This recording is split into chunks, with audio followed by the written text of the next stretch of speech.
Feeling like a shark in a shrimp tank. Big fish, small pond in the shrimp tank. Hello and welcome to the video wrap-up show for the Shrimp Tank podcast in Seattle. I'm Dan Whedon and my co-host is Craig Swanson. We had a fascinating and fun, and I mean really fun, conversation today with our guest, Carol Bowser. You're going to want to watch the entire episode. Please subscribe wherever you get your podcasts. You can also find all our episodes on our website at shrimptankpodcast.com/Seattle. Carol, we've had a great time talking today.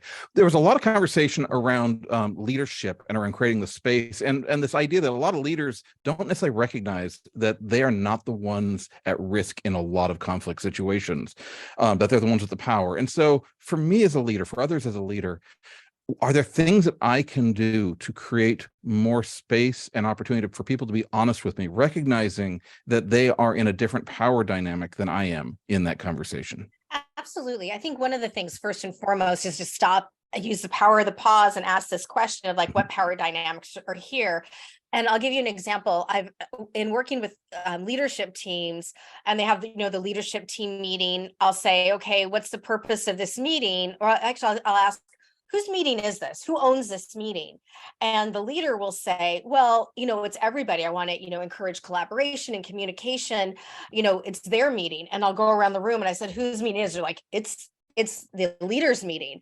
They set the agenda, we bring something up. So even just recognizing who people think own the meeting and being able to recognize if someone is giving you a response that you think is difficult, or that you're like, okay, well, yeah, but feeling the need to comment on everything, you're teaching people learned helplessness. Because even if you say, come to me with your ideas, my door is always open, that if you always have a solution, if you're solution jumping, if you're cutting them off to be efficient, or you never adopt any of their ideas, or even worse, they never see any of their thinking reflected in your decision making, then it's like, what's the point? I've got more time if I don't do it. So being able to recognize, are you giving people the time and the space to gather their thoughts, to organize their thoughts, and to determine if it is actually a safe place to share their thoughts. And normally people will go with kind of softballs. And then, because what they're doing is they're testing, how are they responding to this idea? How are they responding to this idea? And it's only after a little bit of feeling as though they are seen and heard and understood by kind of acknowledging and talking to them about the ideas and kind of asking curiosity questions. Hey, tell me more about that. Tell me like why you are proposing this versus say this idea. And all of that is designed to figure out what's important to people, what their decision-making process is. Because if you're a leader, people want to be successful. And if they don't know what you value and how you make decisions, it's always going to get a little bit rough because they don't know how to be successful for you. So in as much as you can make your thinking transparent, and I know there's a lot of talk about vulnerability here, which makes my skin crawl. I think it's a good thing, but people don't know how to be able to do it. They vomit it out or really share you, let me tell you everything that I'm thinking about all of this.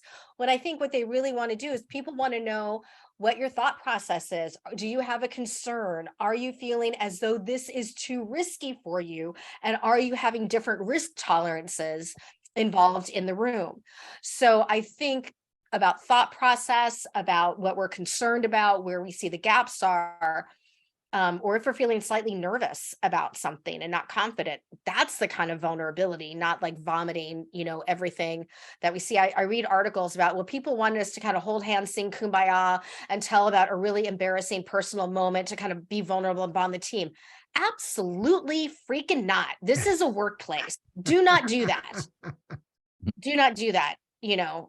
So I think it is a good starting point, but people need to think about a little bit deeper. And when do you start getting into that risky category of, demanding people start talking about stuff in their personal lives? Because that's a barrier that should be respected. This is exactly why all of you watching this need to watch or listen to the full episode. This is all gold, and we had some great stuff from Carol. Now, Carol, what I'm going to ask you, we really didn't touch on a lot, only a little bit in the podcast. I want to expand on it here. I can't count the number of times in both professional and personal settings where there's been some sort of a conflict and somebody says, well, we're all adults here. I mean, we're all adults. We should all be handling this the same way. We should fix this, the whole we're all adults here, or they are all adults.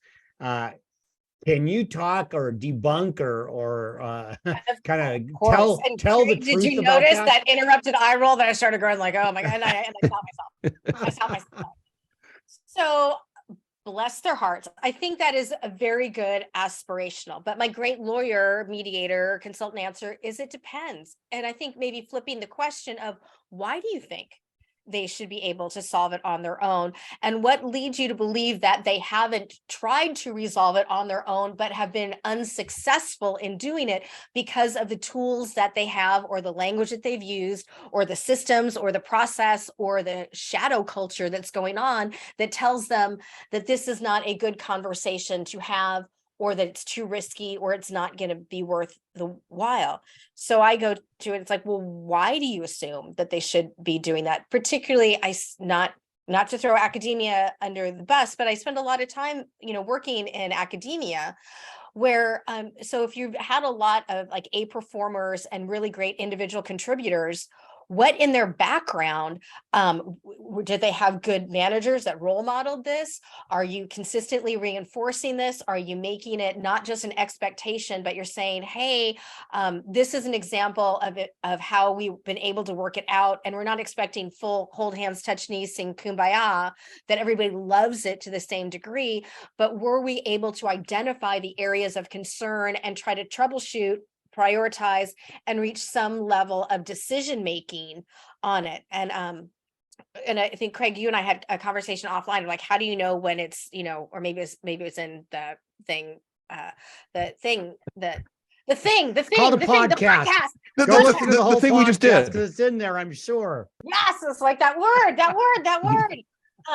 So it's just along the line of, what are we just stating an expectation versus what tools, skills, things are we operationalizing and doing deliberately, obviously, consistently, and tenaciously to say, this is how I want it. It's not just debate going back and forth, trying to undermine people, but saying, what do you love about this idea? How do you think this is really going to work? What are you willing to sacrifice to be able to make this? Is there something, to be able to do?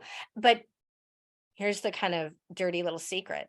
A lot of times you have two people who have very valid ways of addressing the situation that are polar opposites, and it's managers or supervisors job to be able to step in and make decisions when you have two people who are saying both of these are viable, but they're internally inconsistent, or I feel like I have the authority to tell people what to do and they need to adopt my recommendation, versus other people like, hell no, you do not.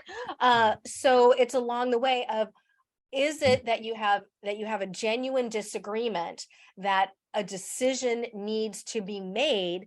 And also, because as a manager and supervisor, you may need to make decisions that are particularly unpopular, but benefit the organizations. And it may be a poop sandwich. It may be like, hey, I'm sorry, this decision is a poop sandwich. We're going to put some mustard on it and go, but we need to make a decision. But being able to, if people can hear back, this is your concern, this is your thought process, this is how you're trying to be successful, but I just have different priorities or different needs that need to be addressed. Some of them I may not be at liberty to share out with you at this point in time. But in as much as when you need to make a decision, or do people expect you to make the decision, maybe that's even a conversation of, this isn't a decision, it's too much in the weeds, I don't feel that I need to make. I can maybe want you to talk about these different types of things, but this is the category of decision, and these are the elements that I think need to be in the decision. And quite frankly, I don't want to make the decision, and I'm empowering you guys to make the decision and also expecting you to operationalize the decision. So So here's the problem. I want to give our viewers a little bit of like insight. So I don't want this to stop. I want to ask another follow-up question. I want to keep going. And in fact, a little bit behind the scenes, this is where Dan and I come back in with our guest, and we're supposed to like ask a question that we've already asked during the podcast because we're trying to like promote the podcast. But neither Dan or I did that. We both came in with new questions because we want to keep the conversation going. Well, it's because Yeah. conflict is awesome stuff. So let's get to the part where, before I tell people that they have to go to the shrimptankpodcast.com/Seattle to listen to this, Carol, tell us where people can connect with you, follow you, and start the conversation with you. Okay. So a couple of different things. You can go to managingconflict.com, where there's blog posts that are there. And also people can sign up for the conflict tip of the day. Monday through Friday, tips, tricks, techniques, videos, all designed to help you strengthen your conflict resolution muscles and be easy entrees to start getting others around you to start talking. Then I'm one of the top 30 people to follow on LinkedIn for conflict resolution. Lots of cool stuff there. You can get tweets. You can go to Facebook at Conflict Management Strategies. You can also go to Instagram. And I've just started a YouTube channel. And I'll just say, if you put Carol Bowser, you're also going to get a fitness instructor. That's not me. But if you put Carol Bowser plus Conflict Management Strategies, you should be able to find me. Fantastic. So folks, I don't know if you just watch the YouTube clips, but this is the episode to go to shrimptankpodcast.com/Seattle and just check out this podcast. This was a lot of fun. And those of you that are listening, the biggest iPod players or iHeartRadio, Apple, Google, Spotify. I listen in what do I listen in, Dan? I listen in Overcast. Overcast, like our weather. Yeah. Maybe that's why I like it. I love it, Seattle. But the thing is, folks, listen to us, subscribe to us, give us a 5-star review, or give us a 5-star review. I was going to ask for an honest review, but give us a 5-star review on whatever you're listening to. And then follow us on Facebook and Instagram. Every noon on Wednesday on Facebook, we are live. Dan, did I leave you anything? I don't know. I think we have a conflict, Craig, because you took everything I was going to say, but you said it brilliantly. So that's all good. Hey, Craig, first of all, thank you to you. Great job again. Had a lot of fun. And Carol, boy, this was a jam-packed, great show. Thanks for sharing your wisdom, your insights, and we may just have to have you back for a Carol Bowser 2.0. Everybody else, do exactly what Craig said. Like us on Facebook. That's where we live stream every Wednesday at 12 p.m. Pacific. You heard that already. Just do it. Our next show will be on December 14th, so please join us. Until we see you again, be healthy, be prosperous, and of course, no conflicts, have some fun.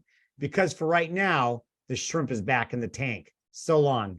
I've been feeling like a shark in a shrimp tank. Big fish, small pond in the shrimp tank.